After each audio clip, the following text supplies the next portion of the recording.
मैं विद्यार्थी काल से आसाम आया हूं। आसाम में मैंने डंडे भी खाए हैं कांग्रेस सरकार के।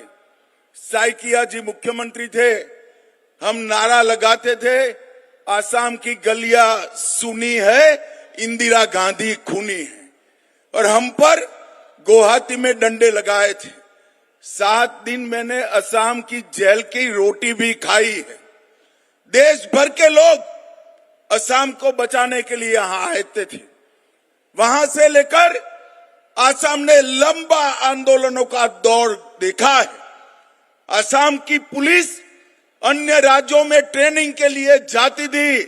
आज मैं असम सरकार को बधाई देना चाहता हूं।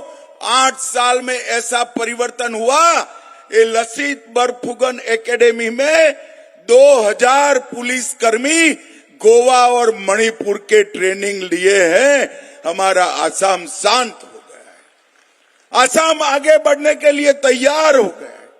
असम विकास के रास्ते पर आगे बढ़ा है।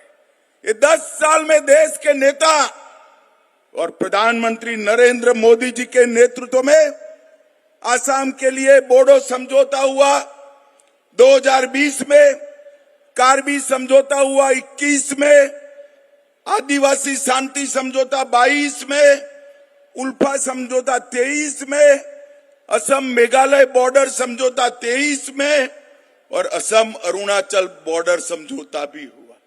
10,000 से ज्यादा युवाओं हथियार डालकर मेन स्ट्रीम में आए हैं।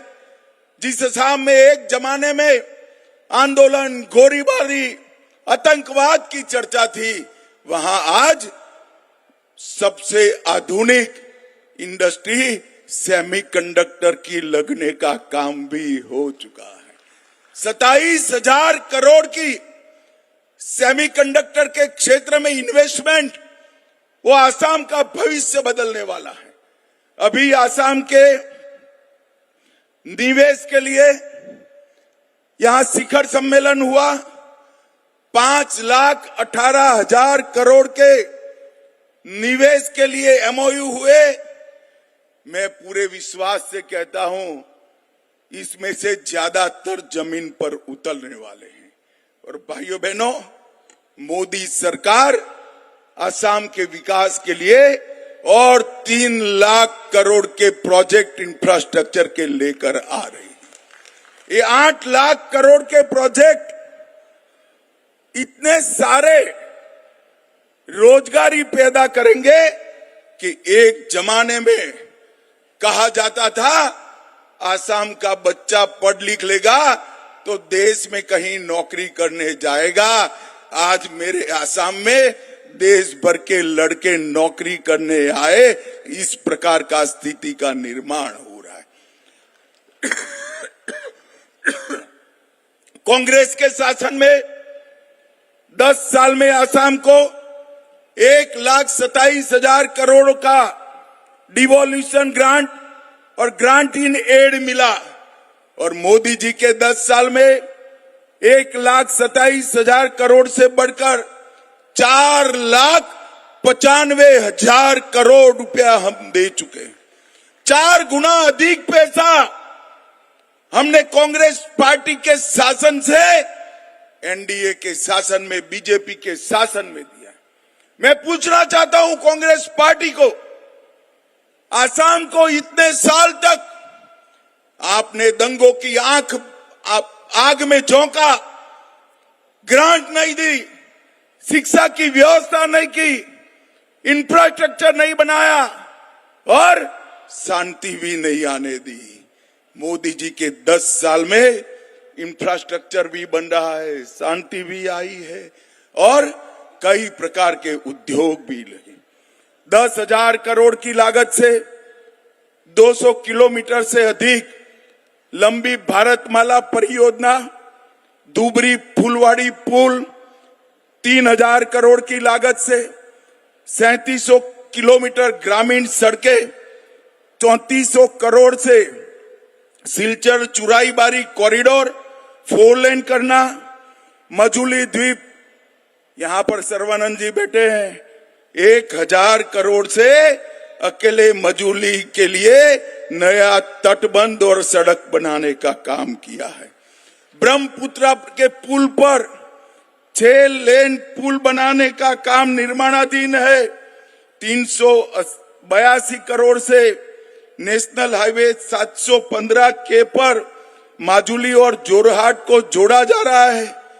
1100 करोड़ रुपया गोपीनाथ जी के नाम से एयरपोर्ट का एक्सपेंशन, रेलवे में 9000 करोड़ का लोकार्पण, 1000 करोड़ के मूल्य से एम्स, तुमुलपुर में मेडिकल कॉलेज, नलबाड़ी में मेडिकल कॉलेज, कोकराझार में मेडिकल कॉलेज, धुबरी में मेडिकल कॉलेज और कई सारे इंफ्रास्ट्रक्चर के काम नरेंद्र मोदी जी के नेतृत्व में हुए हैं। और गरीब कल्याण के लिए 58 लाख घरों में पहली बार नल से जल पहुंचा। 1 करोड़ 80 लाख लोगों को 5 लाख तक का पूरा इलाज फ्री ऑफ कॉस्ट किया। 43 लाख घरों में शौचालय बना। 2 करोड़ 32 लाख गरीबों को हर महीना प्रति व्यक्ति प्रति माह 5 किलो चावल फ्री ऑफ कॉस्ट मिल रहा है। 51 लाख गैस के सिलेंडर मिले। 21 लाख घर देने का काम भी भारतीय जनता पार्टी की दोनों सरकारों ने मिलकर किया।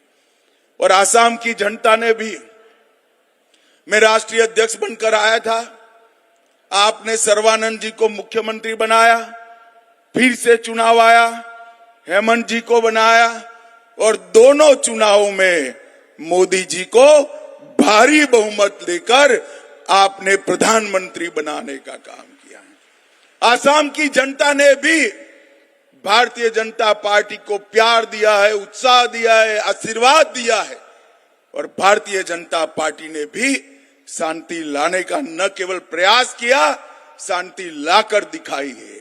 इंफ्रास्ट्रक्चर बनाया है और अब हेमंत जी के नेतृत्व में 5 लाख करोड़ का इन्वेस्टमेंट आ रहा है। आसाम के युवाओं के लिए एक स्वर्णिम भविष्य आगे है। और मैं हेमंत जी को बधाई देना चाहता हूं। जब वो मुख्यमंत्री बने, मिलने आए, मैंने कहा था सिर्फ 5% कन्विक्शन रेशियो है, कैसे आसाम की जनता सुखी रह सकती है। इन्होंने 3 ही साल में इसको 5% पर से 25% बनाया है। मुझे विश्वास है कुछ ही वर्ष में वो नेशनल एवरेज को पार कर जाएंगे। ये बहुत बड़ी उपलब्धि है। पहले कोई एफआईआर लिखाना नहीं चाहता था। पुलिसिंग सिर्फ और सिर्फ टेररिस्टों के सामने लड़ने के लिए होती थी, आज नागरिक के अधिकारों के लिए हो रही है। मोदी जी ने जो 3 कानून लाए हैं, इसके सफल इंप्लीमेंटेशन के लिए होते। आज मैं यहाँ देरगांव में आप सभी को हृदय पूर्वक की बधाई देना चाहता हूं कि आज जो एक बीज बोया है, ये बहुत बड़ा वटवृक्ष बनेगा और न केवल आसाम, पूरे नॉर्थ ईस्ट के पुलिसिंग के लिए एक काशी बनेगा। इसका मुझे पूरा विश्वास है और यहीं से शांति की नई शुरुआत होगी। भाइयों बहनों, मैं भारतीय जनता पार्टी को आप लोगों ने जो समर्थन दिया है, हर चुनाव में जब भी हम झोली लेकर आए, आपने कमल से हमारे झोली को भर दिया है। इसलिए समग्र आसाम की जनता का मैं आज के मौके पर हृदय पूर्वक धन्यवाद करना चाहता हूं। आप सभी को फिर से एक बार बहुत बहुत बधाई।